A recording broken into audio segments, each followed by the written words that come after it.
Hello everyone, welcome back to another webinar by Indiabulls Securities.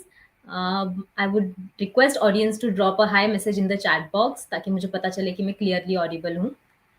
Just drop a hi message in the chat box. We'll wait for a few more minutes and then we can just begin with the session.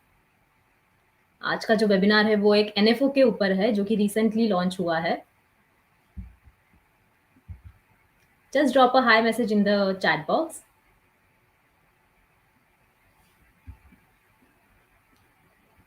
We'll begin the webinar in few seconds.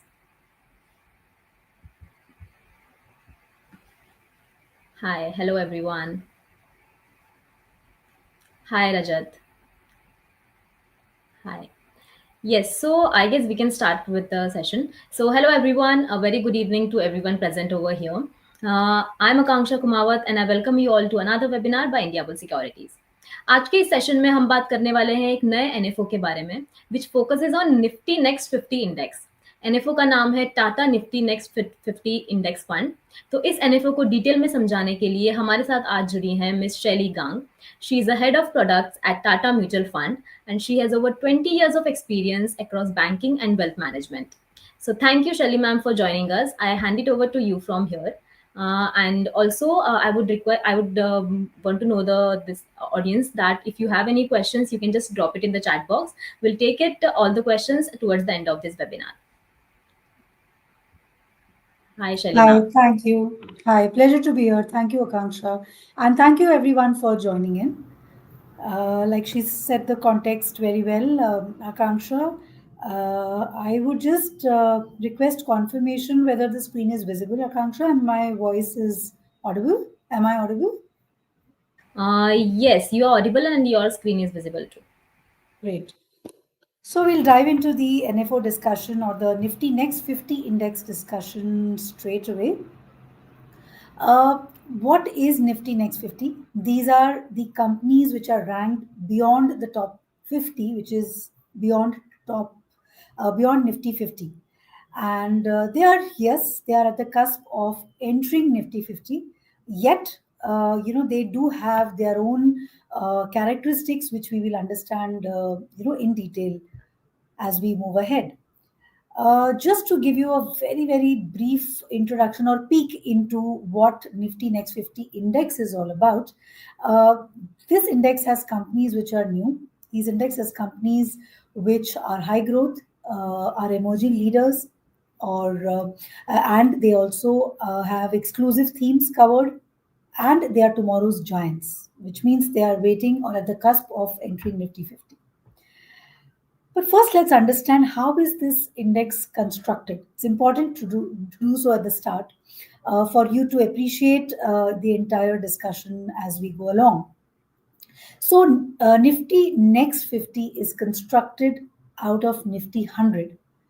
And for Nifty 100, the universe is Nifty 500. So it flows like this. Nifty 500 is the universe for Nifty 50. From Nifty 50, the companies are listed down in descending order of free float market capitalization. And from that, the top 50 companies are selected. There's one more rule to it that those 50 companies which are selected for Nifty 50 should also be part of the FNO universe, which is they should be they should be present in the derivative space as well. That's mandatory for Nifty 50. Once those 50 companies are frozen, which is Nifty 50, the remainder companies out of this Nifty 100 universe, the remainder companies form Nifty Next 50.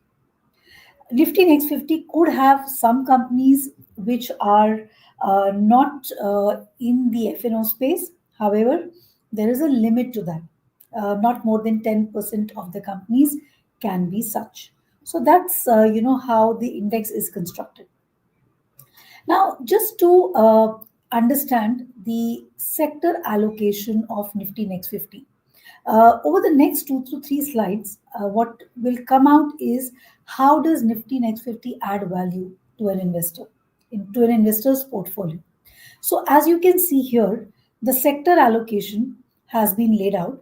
The sectors which have higher allocation in Nifty 50 as Next 50 as compared to Nifty 50 sectors which have lower allocation in this index as compared to Nifty 50, and sectors which have similar allocation. So if you see, it is a very smooth layout. In terms of the sector distribution, is very very smooth because the largest sector here is financial services at 20%, whereas the largest sector in Nifty 50 is at 36%. It's a little concentrated there and top heavy, if I were to say. So this is actually Nifty 50 is top heavy in terms of sector allocation, because the top three sectors take away 60% of the weights, whereas in next 50, the top three sectors weigh around 40%. So it is not as top heavy. And the sectors which you will find higher allocation here in next 50 are capital goods, power, consumer services, FMCG, healthcare. These are some of the sectors where this index has higher allocation. And financial services and IT are two sectors where next 50 has lower allocation as compared to Nifty 50. So you do have a unique allocation, as in you do have a differentiated allocation, sector allocation, when it comes to next 50. If you look here, the pictorial representation of the sector distribution or weights, you will see it is a very smooth tapering down ladder which is coming down in case of next 50, which means the allocations are very, very smooth. It is not skewed towards two, three sectors. It's not top heavy. It is not, it is not extremely skewed towards, three, four sectors. It is very, very smoothened out. With financial services at 19, FMCG at 11, consumer services then at 9%, power at 8%, autos at again 8%, capital goods at 7, close to 8% again. So it's a very, and the smallest sector is about 1.7, between 1.5 to 2%. The bottom three sectors. So it's very well spread out in terms of sectors. One more, highlight about next 50 is that any sector you pick up, the exposure through Nifty Next 50 is through multiple subsectors, not just three or four subsectors. For example, in case of financial services, yes, that's the highest allocation at 20%, but that 20% also is very well spread out across multiple subsectors. And some subsectors which are present here uniquely in Next 50, which are not there in Nifty 50, I'll call out, are general insurance, financial institutions, housing finance companies, holding companies, public sector banks. These are these segments, sub segments which are present here. And select NBFCs, of course, Nifty 50 and Next 50 both have NBFCs and both have life insurance companies. But the other 4 or 5 subsegments which I called out under financial services are present only in Next 50. If you take the case of capital goods, also the quantum of allocation is at around 8%.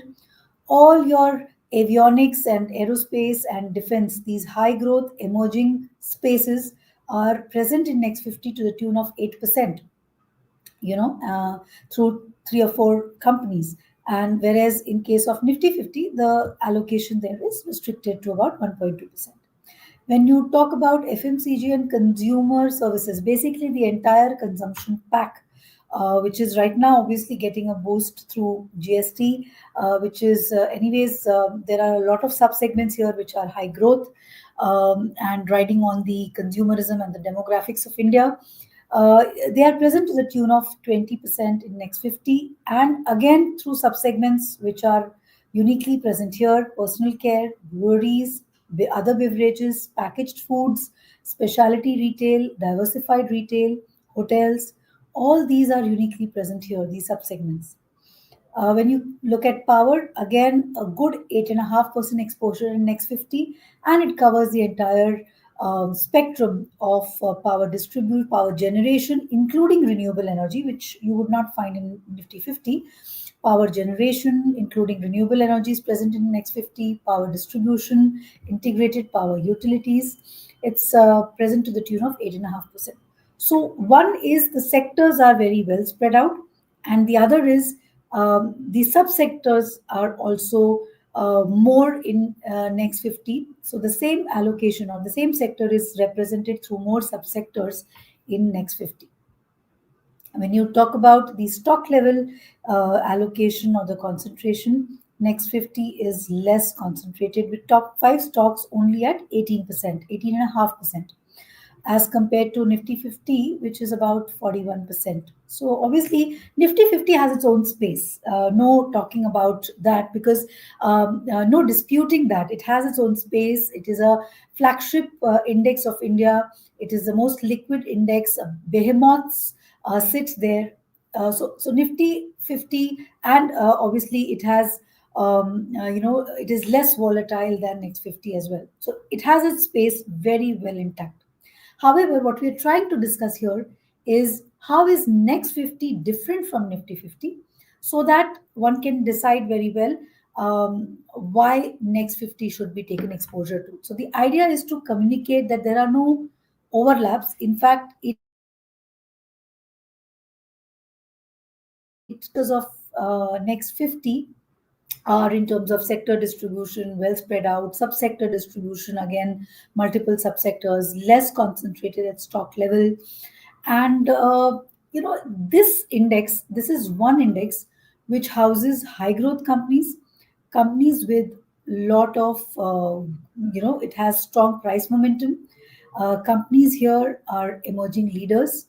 They capture emerging themes, and that is why they have been relevant for a long, long time, and they would continue to remain relevant for a long time if India's GDP is to grow, and if we believe in India's GDP growth and India's economy and markets to grow. This space becomes much important, or it assumes a lot of importance, because a lot of high growth emerging leaders, emerging themes sit here in this index. That's the characteristic and the DNA of this index.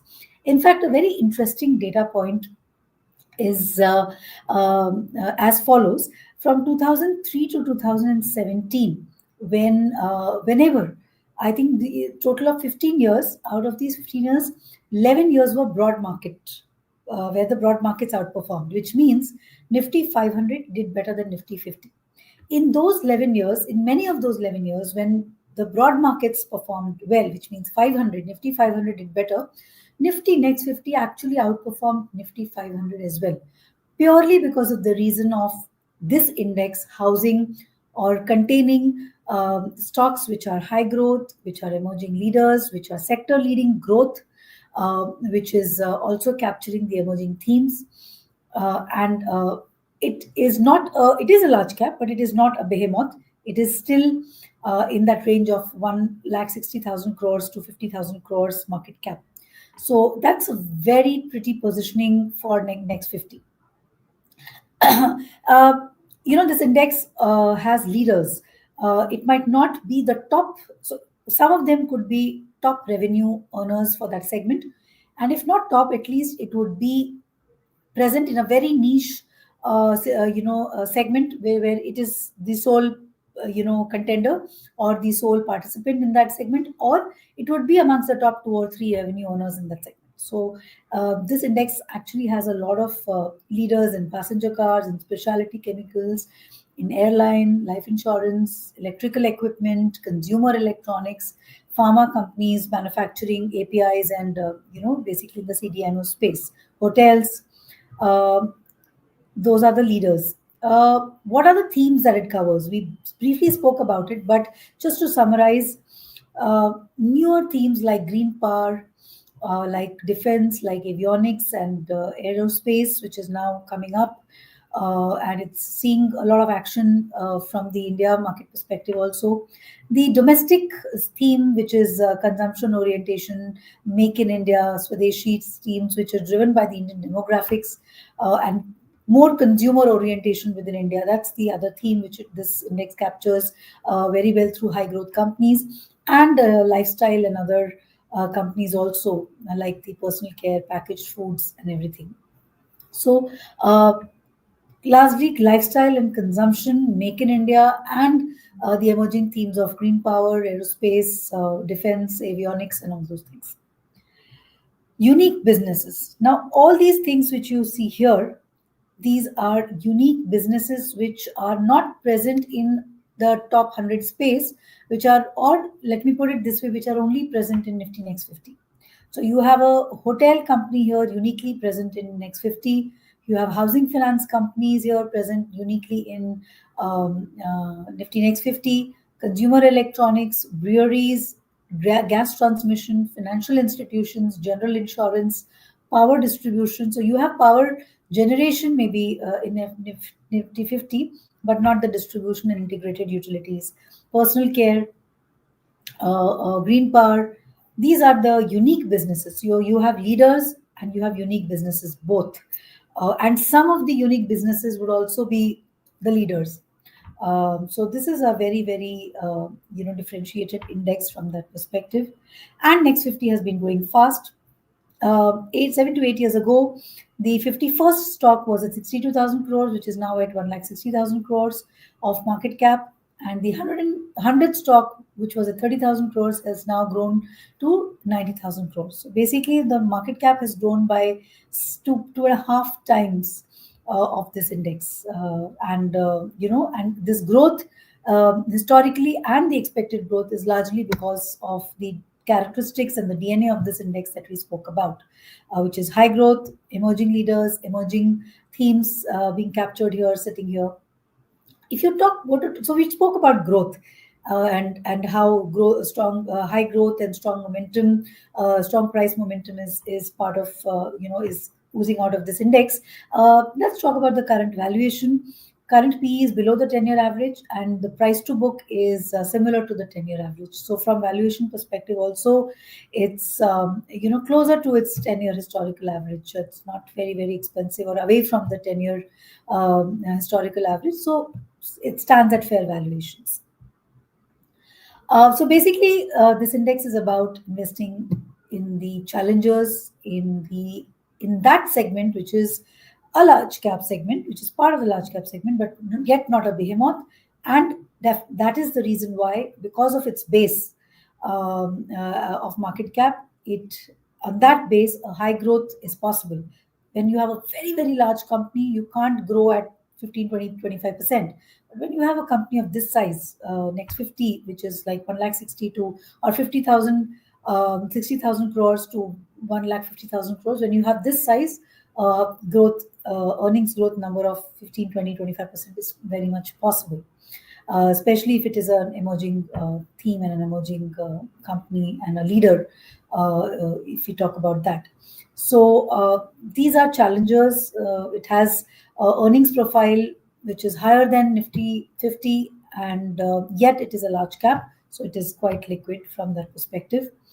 If you want to talk about performance, then rolling performance of 1 year, 3 year, 5 year, and 10 year, if you look at that, this index, Nifty Next 50, actually has 2 to 4% CAGR or 2 to 3.5% CAGR, higher CAGR than Nifty 50, and for a period of 10-year rolling for for long periods, if you have a 2% CAGR difference, then for that longer period, a 2 to 3% CAGR difference actually brings a lot of wealth creation and compounding, and a lot of wealth creation when you look at it from the absolute amount terms, what was invested and what it is now. Because these numbers are CAGR, the difference is 2%, let's say, but 2% CAGR difference for a long period actually brings in a lot of difference in the overall amount piece. SIP journey, if somebody was to start a SIP 2 years ago, from Jan 2003, 10,000 rupees SIP every year, the CAGR returns or XRR would be 16.36% as compared to closer to 14%. So again, 2 to 2.5% difference in XRR. Nifty Next 50 standing higher, running higher XRR than Nifty 50. Index methodology we already spoke about. Just to refresh, it is constructed from top 100 companies, and it could have some companies which do not have which are not present in FNO to the tune of 10% in the index, and at a stock level, it can't be more than non-FNO stocks cannot be more than 4.5%, and there is a quarterly rebalance which happens in case of next 50. Also, one important thing, there's something called as an impact cost, which means that how much of that stock price is impacted because of large ticket buying and selling, or large volume buying and selling. So that impact cost is also for these set of companies. The impact cost is lower at 0.50%. That's the rule for entering into the Nifty Next 50 index. So that's also taken care of very well. Just to take you through the highlights of the scheme, the NFO is on currently. It started from 12th of September, and it will be ending 26th September, post which, with a gap of few days, the fund will be reopening, and there is no entry load. There's an exit load for 15 days, and the minimum subscription here is 5,000. If you do a SIP, once it reopens, you can do a SIP with 100 rupees. So I think I'll stop here, and I would be glad to answer any questions that any of you may have. Okay, thank you, ma'am. Thank you so much for giving a detailed description of the upcoming item of NFO. So there are already a lot of questions in the chat box. Let's take it one by one. So Sure. Priyanka is asking, can you explain the fund's rebalancing process and how often adjustments are made to mirror the index? So usually rebalancing happens only in case where you have stock caps. Stock caps are not there in Nifty 50, so you would not find a rebalancing date. There's only a reconstitution concept in Nifty 50.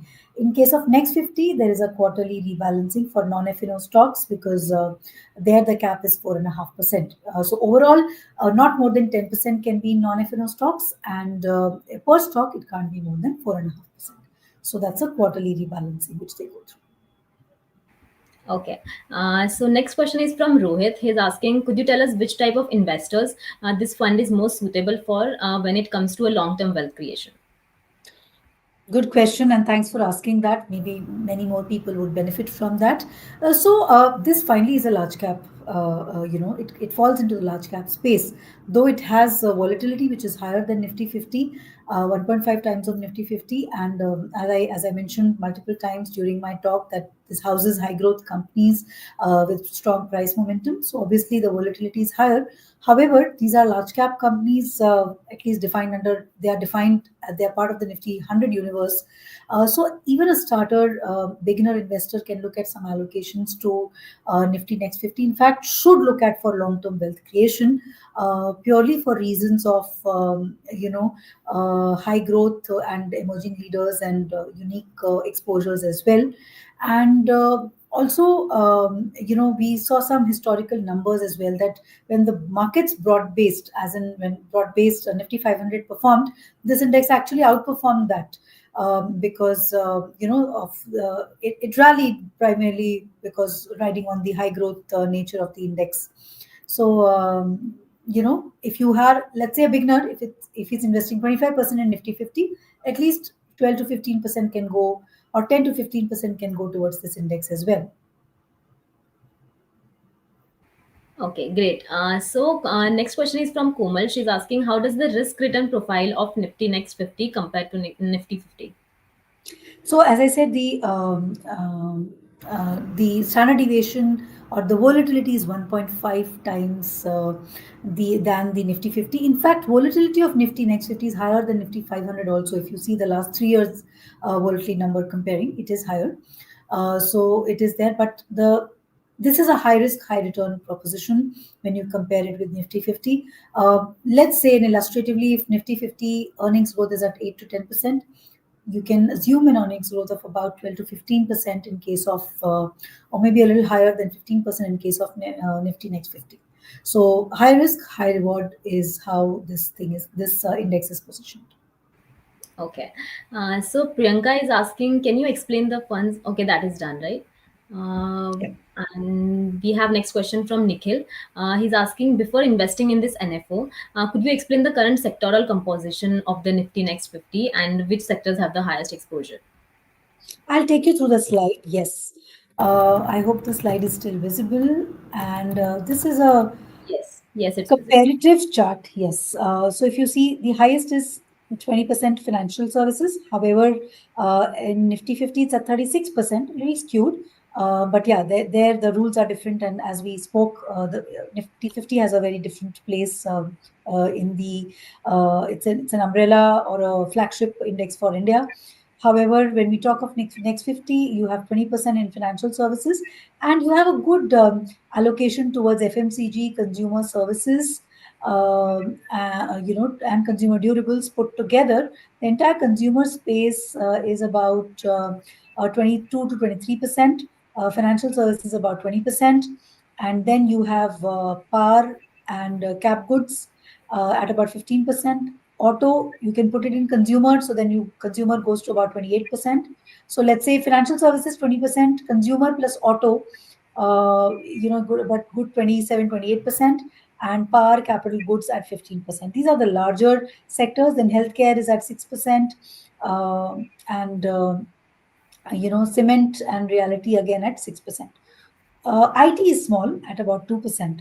So this is the broader composition, which is there. If you were to just overlay the GST 2.0 exposure, which is there in Next 50, or what percentage of Nifty Next 50 are beneficiaries of GST 2.0, you could take that number currently at about 40%.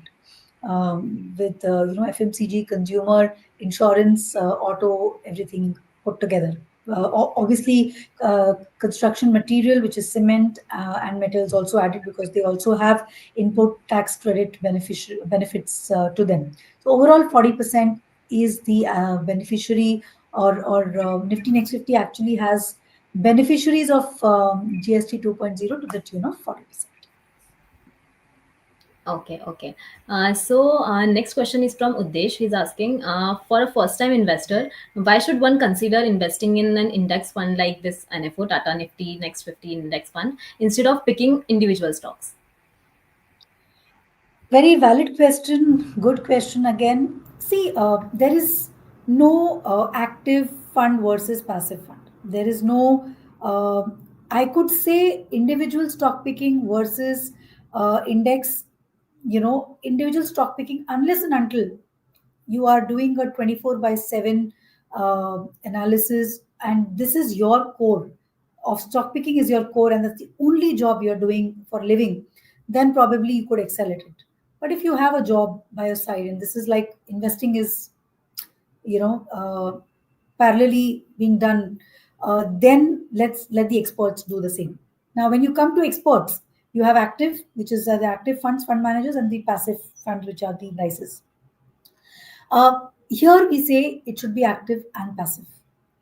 Both should go along. You should diversify amongst these two approaches. Active is more about judgment of the fund manager. Passive is about rules creation. You have created the rules at the start, and automatically those rules keep constructing the portfolios, and Tata has to replicate that portfolio very well.